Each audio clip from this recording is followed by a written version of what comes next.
السلام علیکم ورحمۃ اللہ وبرکاتہ۔ بھائی پوچھتے ہیں کہ کیا بلا وجہ دوسرے تیسرے دن چوتھے دن قربانی کرنا جائز ہے جبکہ جانور بھی موجود ہو اور قصاب بھی میسر ہو؟ اس بارے میں کچھ بتائیں۔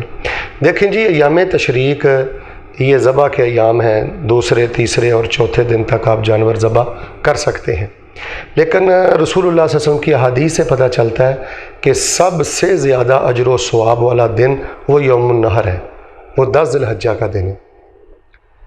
اگر آپ بلا وجہ دوسرے تیسرے چوتھے دن جانور ذبح کریں گے، قربانی ہو جائے گی، لیکن آپ اس اجر کو نہیں پہنچ سکتے جو 10 ذی الحجہ والے دن آپ کو میسر ہوگا۔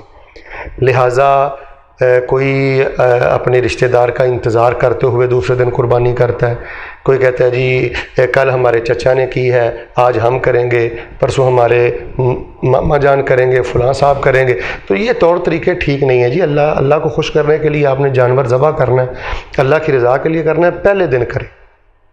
ہاں، اگر آپ کو قصاب میسر نہیں، جانور میسر نہیں، تو آپ دوسرے دن، تیسرے دن، چوتھے دن بھی کر سکتے ہیں، لیکن افضل ترین دن یہ 10واں دن ہے۔ اس اجر کا مقابلہ ہی نہیں، زمین آسمان کا فرق ہے ثواب میں، اجر میں۔ تو لہٰذا بلا وجہ اپنے رشتہ داروں کے انتظار میں اور ان کے اکٹھ کے انتظار میں دوسرے دن اور تیسرے دن اور چوتھے دن قربانی کرنا، ہم تو اسے کوئی مستحسن اور قابل تحسین عمل نہیں سمجھتے۔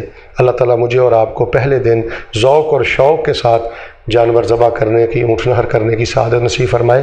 آمین ثم آمین۔